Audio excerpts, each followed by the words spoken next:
Yeah, so today we enter into a much deeper approach to the subject of the new group of world servers. And let me give you kind of an overview of the key themes we're going to focus on today. We're going to look at the subject of service and the new group of world servers from many angles. We're going to look at it from the point of view of how is service different as it pertains to the Aquarian age versus the receding Piscean age. We're going to look at the difference between the practical approach versus the mystical approach to service. We want to look at the requirements that the Tibetan has laid out in terms of what constitutes membership in the new group of world servers. There's certain psychological characteristics that he suggests need to be present to be really fully participating in that group, even though you may be unconscious of the fact that you're part of inner group. So we're going to look at that. We're going to also be looking at various techniques and methods to be more effective in our own service work, and hopefully you can walk away with some ideas in terms of what can I do to be a better servant on behalf of the greater life. And we'll also be looking at things like, what is the plan? I mean, we talk about the plan a lot, but what is it? What is it? And also, how does the plan look different as it evolves through different social systems? Whether it's, how is it, what is the nature of the plan as it pertains to the unfolding of, let's say, governmental systems? What is the plan as it unfolds through education, the sciences, the arts? And so we'll be looking at that. We'll be also looking at the fundamental principles that are said to be the guiding principles for the new group of world servers. And if history is any indication of the present, we'll probably go on an unexpected tangent or two. Okay. So what I'm going to do is, I want to start though by meditating. I'd like to start our morning that way. And just a very brief meditative alignment so that we ourselves become more receptive to our own inner promptings about service. Okay? So, all right, so let's prepare ourselves here by making sure we're seated comfortably. And we begin this meditation by just attending to the breath, the breathing process.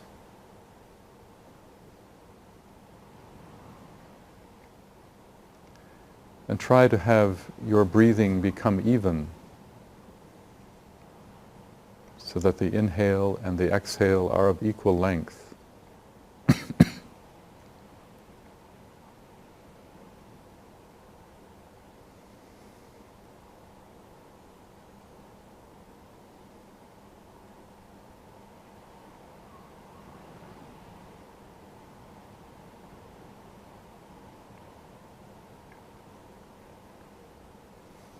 And notice how the inner life tends to quiet down through this evenness of breathing.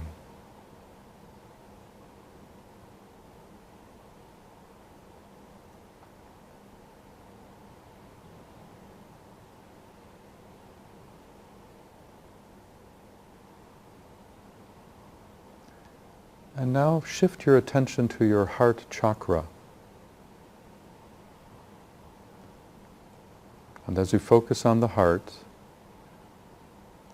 imagine that the quality of Christ-like love is beginning to well up within your heart.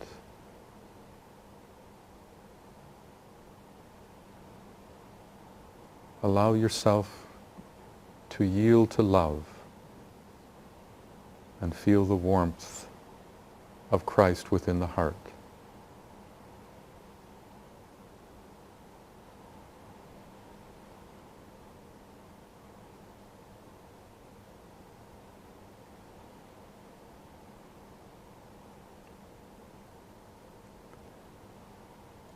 And imagine that the love you feel from the heart is being projected outward into this room, connecting each of us in the field of unity and love.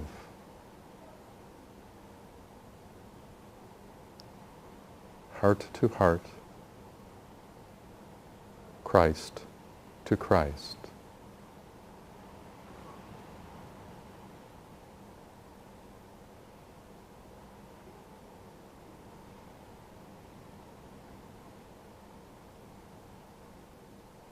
And now move your attention to your throat chakra. And we know that this is the chakra where the soul's ideas find an anchor point for expression.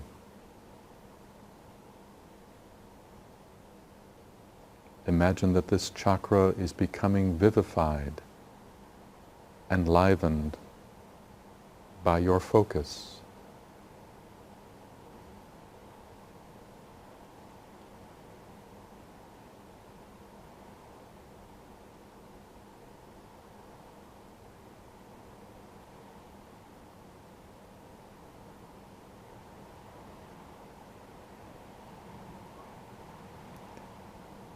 And now lift your attention to the crown chakra, just above your head.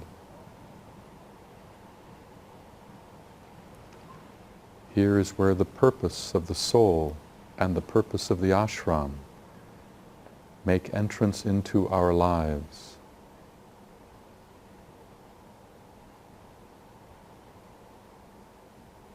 Imagine that you are becoming aligned with the soul's purpose and the soul's will through this chakra.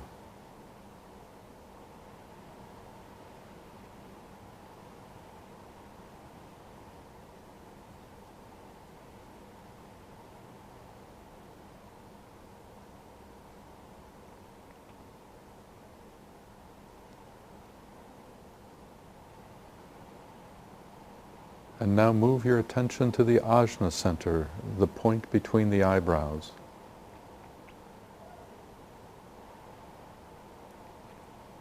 The meeting place of soul and personality.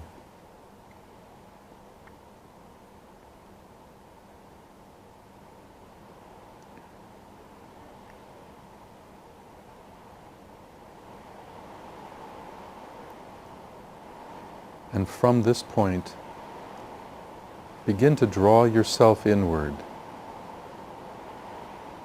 Feel yourself moving inward and upward.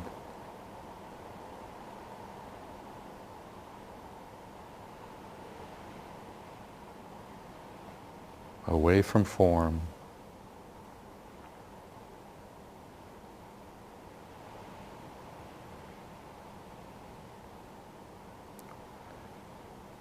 Feel yourself moving to a place of deep expansion.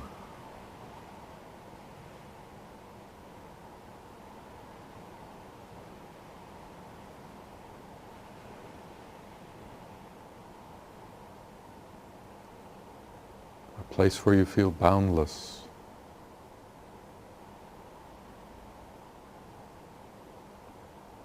A place where you feel inwardly at home.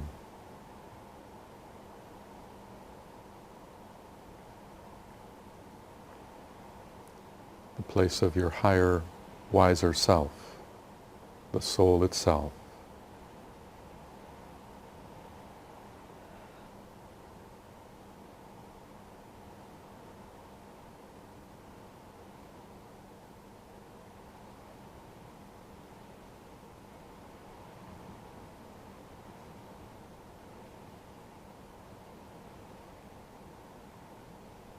And when you find that place, silently chant the Om to affirm your position and alignment.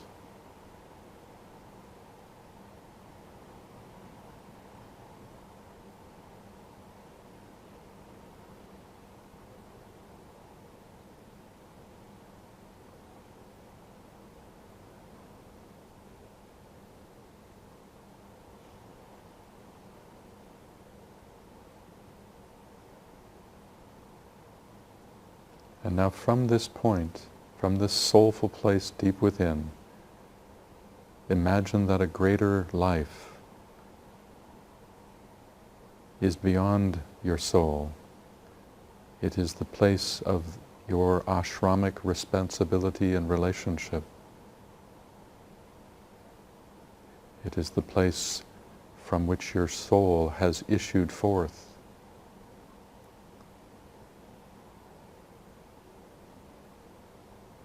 Imagine that your soul is now becoming more aligned with that deep ashramic place.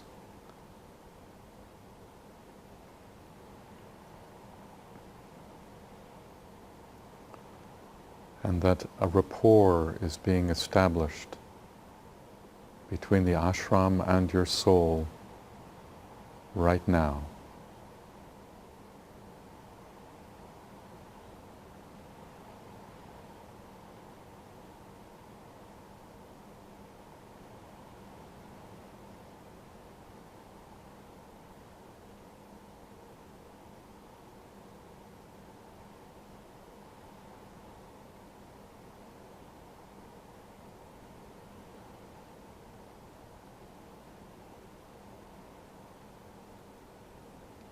And imagine that now the ashram is trying to intuitively plant a seed deep within your consciousness.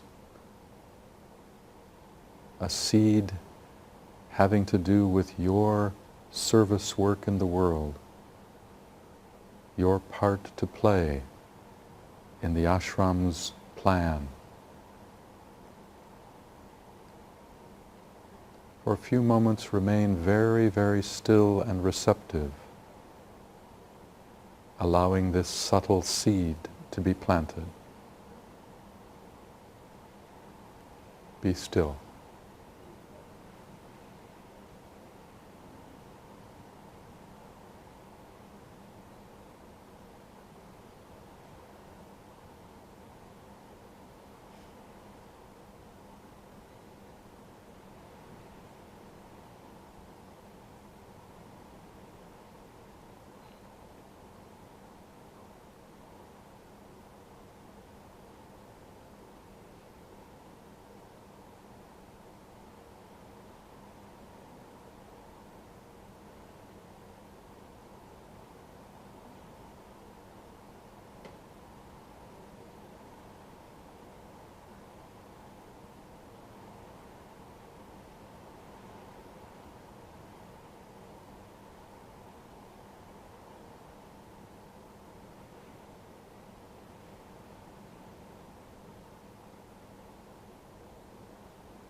And now, holding this alignment, we feel a sense of certainty and faith that the seed is now there, and that in time it will germinate into a fully realized thought and understanding. Believe that.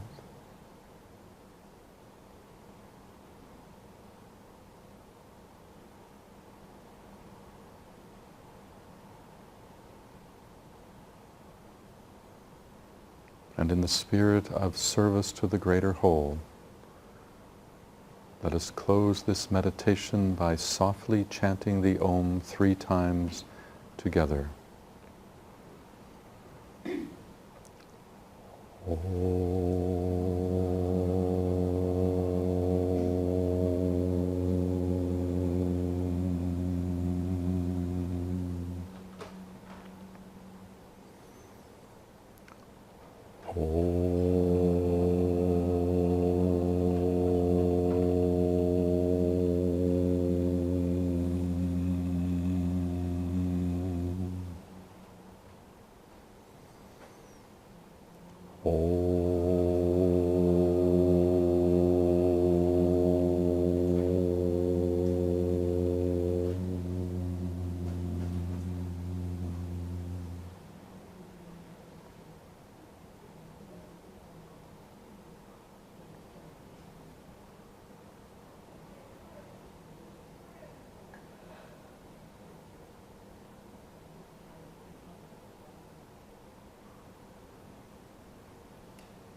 Okay.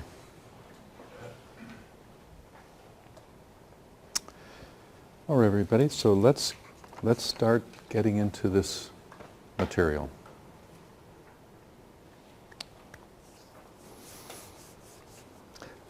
Yesterday at the talk, I defined what the new group of world servers is. Let me redefine that and frame it for us again.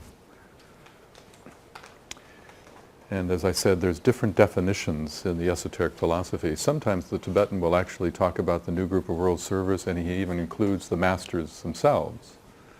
Sometimes it's much more narrowed to the human kingdom. But just think of the new group of world servers as being those people who have a conscious recognition of a higher part of themselves.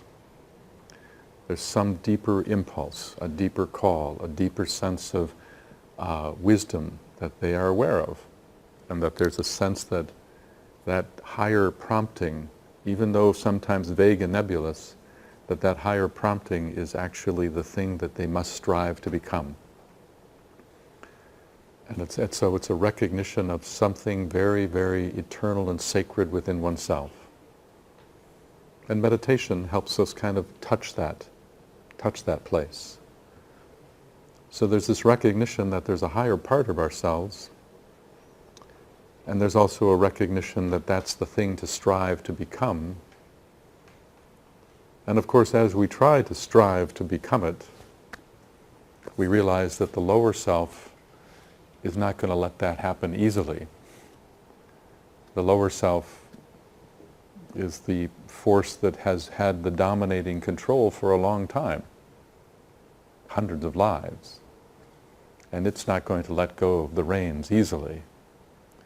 And so the lower self has to be transformed and helped to recognize what its role is, and that is to be a servant on behalf of the greater part of us, to be a servant on behalf of the soul. So members of the new group of world servers have a recognition of that, a recognition of a higher aspect to themselves to strive to, a recognition of the resisting tendencies of the personality, and a commitment to do the hard work of transforming that personality so that it becomes a cooperative agent on behalf of the higher.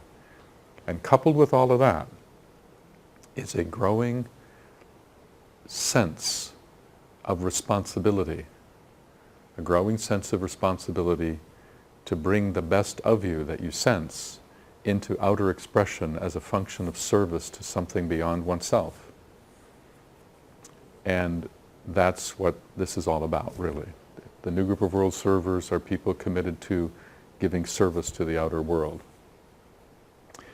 And that service can take a variety of forms, which we will talk about today. But it's a commitment to make a contribution. You know, it's really interesting. In another section of this philosophy, there's the whole study of the 7 laws of the soul. The 7 laws of the soul. And the 3rd law is called the law of service.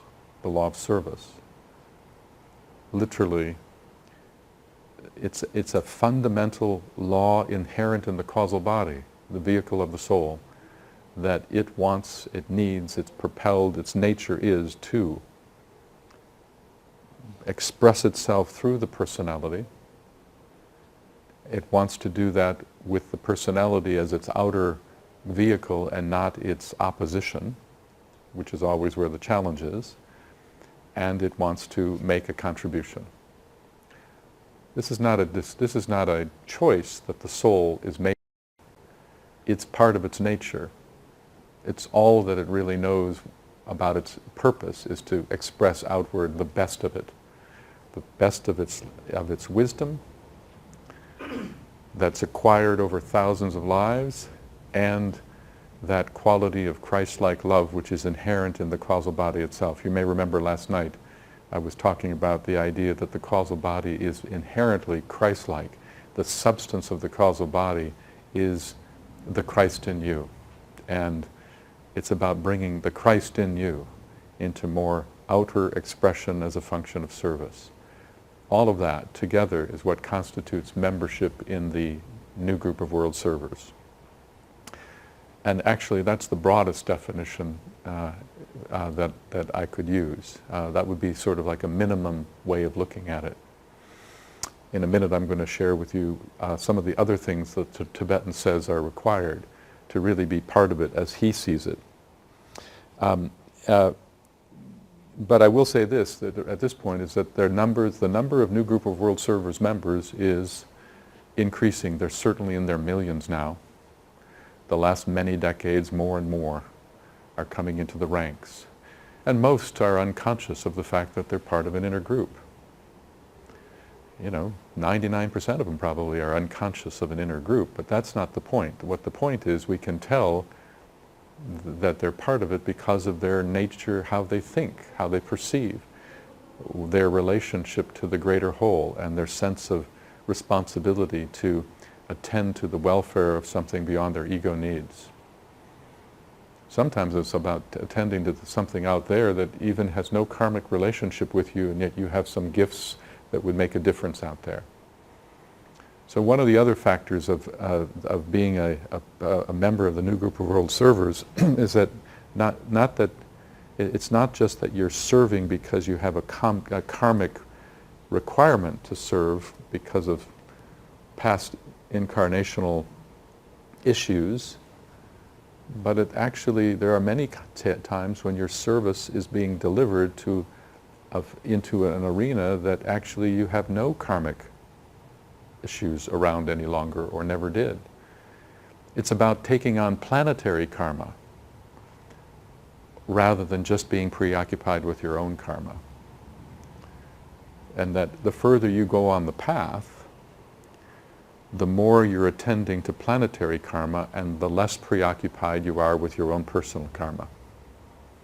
And by the time a person gets to the fourth initiation, it's all planetary karma, and there is no personal karma to be dealt with at all. In a way, it could be said that the relationship between where one is on the path could be measured by the masters as the proportion of personal karma versus planetary karma that a person is inclined to attend to in the outer expression of life. And that proportion changes the further you go. So they're in their millions. It's the Tibetan calls them the builders of the new and dawning age. And by the way, this new and dawning age also has another name. It's called the age of restoration. The age of restoration. So we're in this age of restoration, or we're beginning it.